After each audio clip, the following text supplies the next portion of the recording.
they once worked together a long time ago. They're not friends now. They don't like each other. And yeah, 50 has taken every shot, especially when Diddy has been down.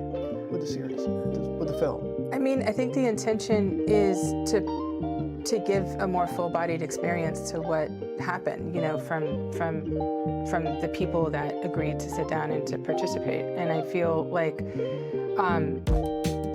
the film asks a lot of questions, maybe more questions are asked than answers given. Wait, let me make sure you caught that. The documentary that was supposed to kick off an industry-wide reckoning is now facing a $20 million lawsuit. And it is not coming from Diddy. It is coming from one of the documentary's own witnesses. Meanwhile, the man who positioned himself as the gatekeeper of who gets exposed next, the executive producer who hinted that Jay-Z, Beyoncé, and Oprah were next in line, has given the public one liked Instagram comment while his biggest project gets picked apart in court. So, what exactly are we watching here? Because if the first shot in this accountability wave is already bleeding legally, and the person who helped fire that shot is now suing over how it was used, while the gatekeeper who promised bigger names still has not shown a single frame of hard evidence, then this is not falling apart in any clean, predictable way. It is getting strange, and honestly, that is the part that makes people keep watching. The Netflix docuseries arrived on December 2nd last year. 4 episodes. 50 Cent as executive producer. It was framed as the opening move, the project that would make the industry stop looking away. And for a few weeks, it seemed like that was happening. The numbers were huge. Diddy was already at Fort Dix serving 50 months, and the documentary felt like the door closing on everything people had been whispering about for years. But then something happened that somehow nobody in that edit bay seemed ready for. One of the people who appeared on camera watched the finished series and said, the story they gave was not the story Netflix aired. And instead of complaining quietly, taking some small settlement, or just fading into the background, they filed a lawsuit aimed straight at the documentary's credibility. That is more than an awkward headline. It makes you go back and look at the whole project differently. Interestingly, we haven't seen the indictments yet. There's been some time lag. I suppose it will take some time to go through all the forensic, evidence. The witness is Clayton Howard. According to his lawsuit, he was one of the workers Diddy brought into what the documentary describes as freak-offs. He agreed to an interview. He told his story. Then he watched the final version and says the filmmakers cut around the most important parts of what he said. Howard specifically alleges that the documentary removed his testimony that Cassie Ventura, the woman who became the public face of Diddy's abuse after that CNN hotel video surfaced in May 2024, was his primary trafficker. In his filing, he does not describe her as someone who was merely present or someone who simply knew what was happening. He claims Cassie was the person who trafficked him. And in the documentary, she is presented only as a victim. That is a very different version of events. If his allegation is true, the audience was given a much cleaner story than the one he says he told. Now, stay with that for a second. The CNN footage of Diddy kicking and dragging Cassie made her sympathetic in a way no statement ever could. The video was impossible to ignore. It made her the emotional center of the entire Diddy story, and the documentary leaned heavily on that foundation. Cassie as survivor. Cassie as the woman who finally helped bring the monster down. But if Howard is telling the truth, or even if he can convince a jury that his version deserves to be taken seriously, then the issue is not only whether the documentary went after Diddy. The issue becomes whether it protected Cassie by leaving out an allegation that one alleged victim may also have been accused of trafficking someone else. Howard's lawsuit is very specific about the harm he says that caused. He says the edited portrayal damages his credibility as a cooperating witness in the federal prosecution. He says Netflix and 50 Cent chose the cleaner, more profitable version of the story over the truth. And he is asking for $20 million. I'm taking on the responsibility of it. Like, there being the truth, he's not going to be afraid of like 50 to just let my story be my story and not be afraid to change it.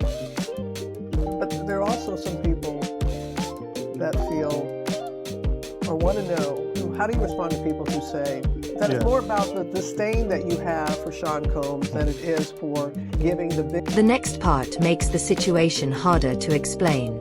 Howard did not file this lawsuit out of nowhere after seeing the documentary.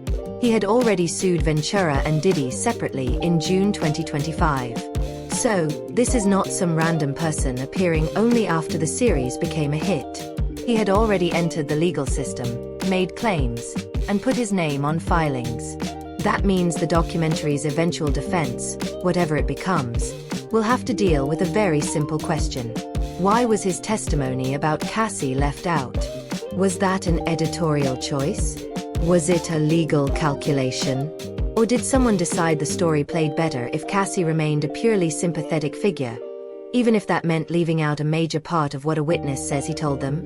The lawsuit does not prove the answer, but it does force the question into the open. And once that happens, it is hard to pretend nobody heard it. Now look at the person driving this whole thing. 50 Cent was not just a name attached to the documentary. He was the engine behind it. He had been feuding with Diddy for almost 2 decades, going back to that 2006 diss track where he accused Diddy of knowing about a past incident involving the notorious B.I.G. Over time, he turned that feud into a media project. He told interviewers he had been saying something was off for 10 years. He presented himself as the person who stayed away from the parties, the one who was not on the tapes, and the one who saw what other people either could not see or would not say out loud. And when the documentary dropped, he immediately started suggesting that the work was not finished. He posted. He trolled. He liked an Instagram comment asking the question people were already whispering. He is next, isn't he? The he was Jay-Z, and the audience took that and ran. And we do have some breaking news that we want to bring to you. It was being reported by TMZ and now Fox News. We are learning that Jay-Z is accused of a 13-year-old girl. That is new in the Diddy law. But this is where the story starts to sour a little. Months have gone by since that liked comment. 50 Cent has not released a Jay-Z documentary. No footage. No leaked clips. No new allegations supported by anything stronger than social media noise. He made an AI deepfake video of Jay-Z and Diddy getting arrested, which his fans thought was funny. But obviously, that is not evidence. He joked that Jay-Z was hiding. He posted Jay-Z's face on a milk carton. But jokes are not exposure. Trolling is not a docuseries. And the longer this goes on, the more that liked Instagram comment looks less like a signal that something major was coming and more like part of the performance. If you keep pointing at the next target but never actually open the gate, people eventually notice. At that point, you are not really a gatekeeper. You are a guy with a phone who happened to be right about one enemy after that enemy ended up in prison. If haters bring you down, just keep going, keep chasing your passions and dreams no matter what. Yeah. Do not let negative people get between you and your... And that is why the silence from the other side has started to matter. Jay-Z and Beyoncé have not publicly addressed any of this. They have not spoken about the documentary. They have not responded to 50 Cent's taunts. They have not publicly engaged with the civil lawsuit that actually does name Jay-Z. That lawsuit came from an anonymous accuser, Jane Doe, who alleges that Jay-Z and Diddy assaulted her when she was 13 years old at an MTV Video Music Awards afterparty in 2000. The case is civil, not criminal. Jay-Z has denied the allegations and filed a motion to force the accuser to reveal her identity. His attorney has called it a blackmail attempt. That is his legal position, not an admission of anything. But the silence around the larger storm creates space. And when nobody fills that space directly, every rumor, every whisper, and every anonymous claim has room to grow. There have been reports attributed to people close to the couple claiming they check the news every day, bracing for each new headline. Other anonymous claims say they brought in a crisis specialist. Maybe that is true. Maybe it is just gossip dressed up to sound like reporting. But what stands out is that nobody has really stepped forward to shut it all down in a clear public way.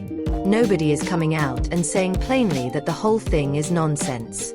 And that kind of quiet can start to feel intentional. Because if there were truly nothing to worry about, if Jay-Z's only connection to any of this was being in the same industry and around some of the same social circles, you might expect a more direct denial from someone around them. Instead, there is silence. Very controlled silence. The kind that usually comes from people who have been told not to make the situation any messier than it already is.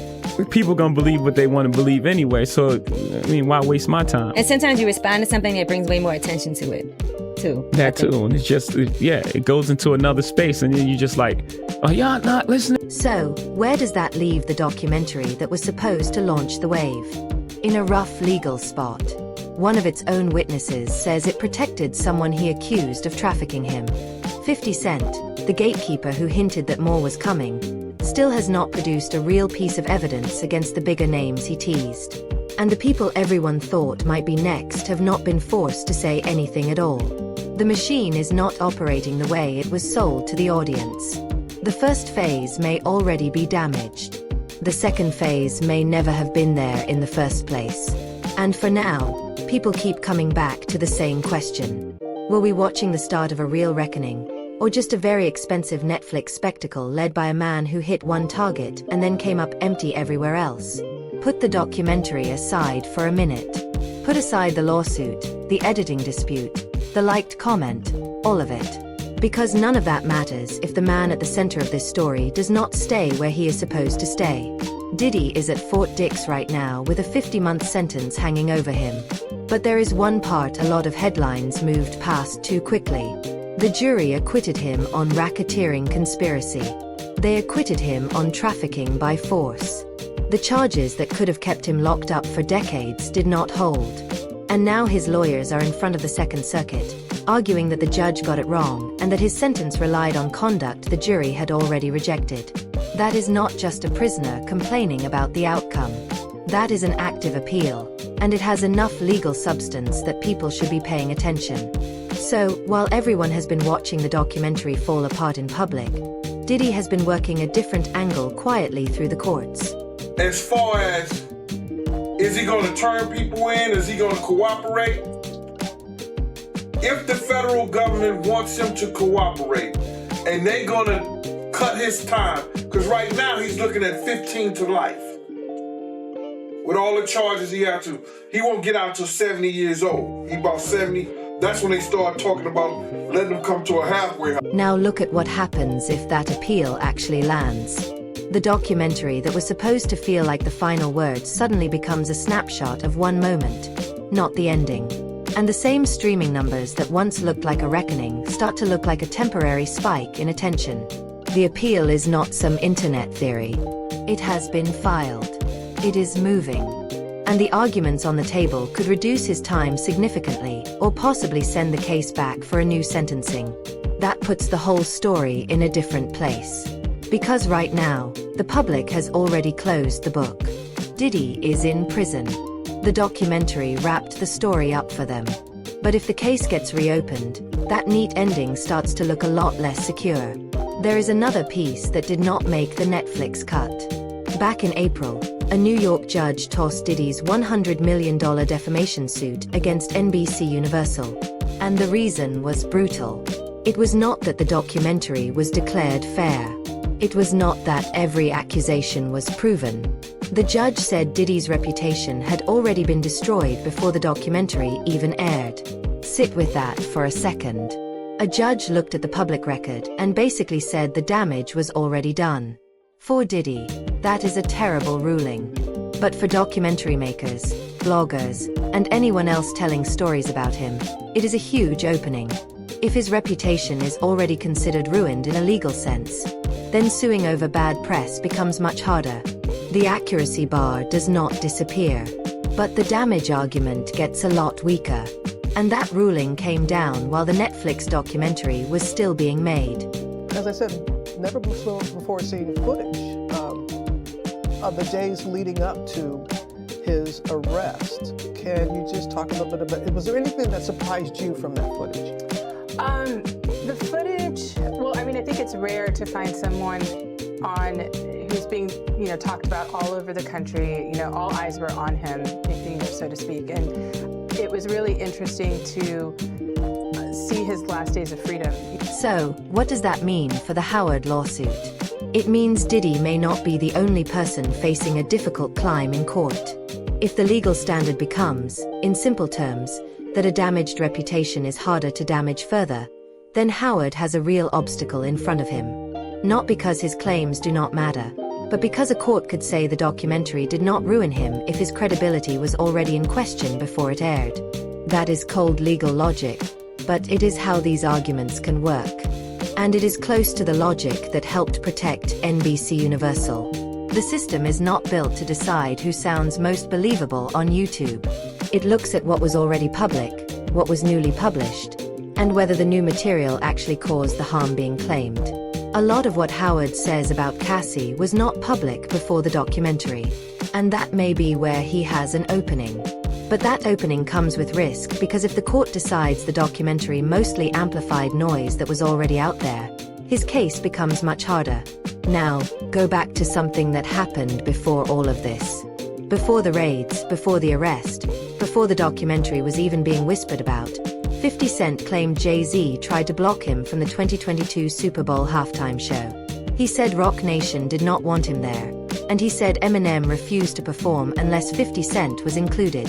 At the time, it sounded like another piece of a long-running feud.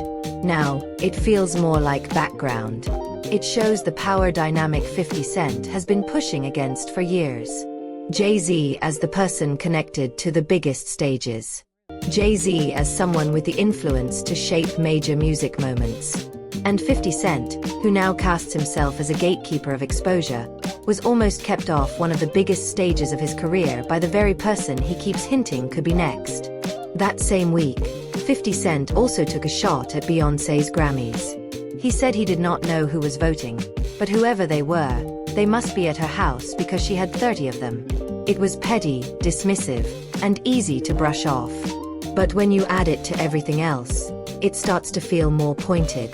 The documentary, the liked comment, the AI deepfake of Jay-Z getting arrested, the milk carton post, the jokes about hiding.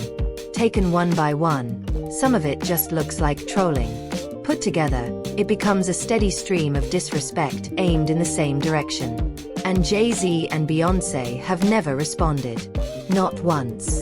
No statement. No denial. No public acknowledgement that any of this is even happening. Maybe that is supreme confidence. Maybe it is carefully managed silence. Either way, it is hard to call it normal.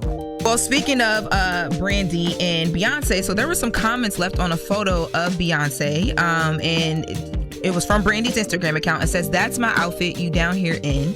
I dare you to come down here again and take a picture with me. It will go viral." I reached out to see if these comments were real. They were real, and I was told that Brandy's Instagram account was hacked, and then they also posted that to Brandy's. Now bring in the Oprah part because the internet keeps circling back to it. 50 Cent has hinted that unexpected names could come next, and the speculation machine immediately dragged Oprah into the conversation. Not because there is evidence. There is not. But because Oprah has been in the same rooms, at the same events, and connected to the same broader networks of power. And because the internet already has a long memory when it comes to old criticisms of her that have nothing to do with Diddy. Ludacris said his interview answers were edited.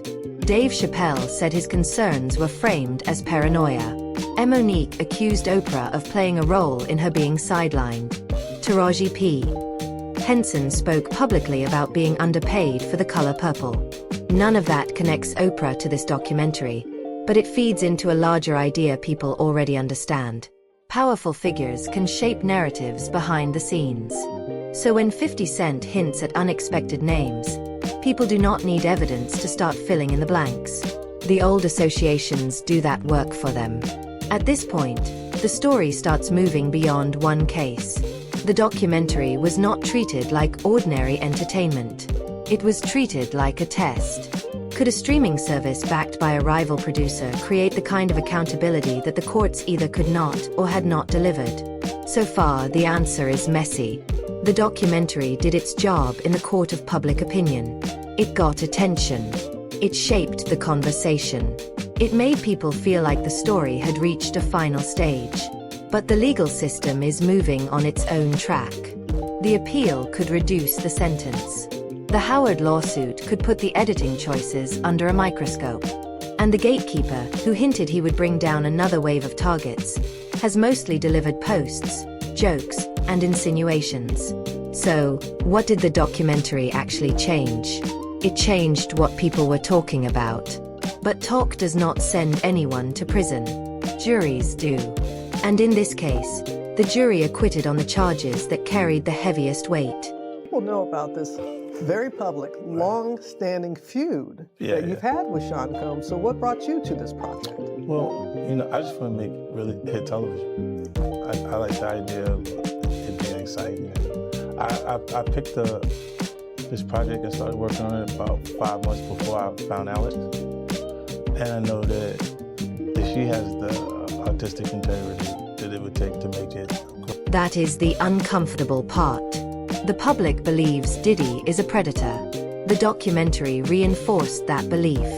But the legal system, flawed as it may be, looked at the evidence and found him not guilty on racketeering and not guilty on trafficking by force. Those were not hung counts. Those were acquittals.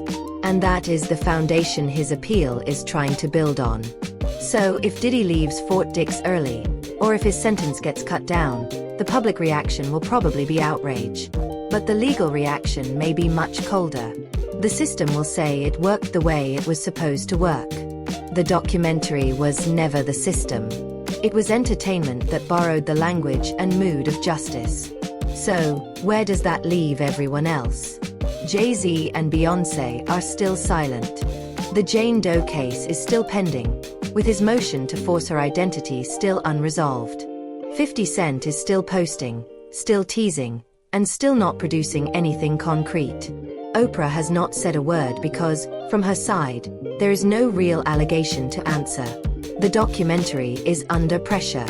The so-called gatekeeper has not opened any new doors, and the man at the center of the whole storm may not stay locked up the way the public assumed he would. The machine is not necessarily broken.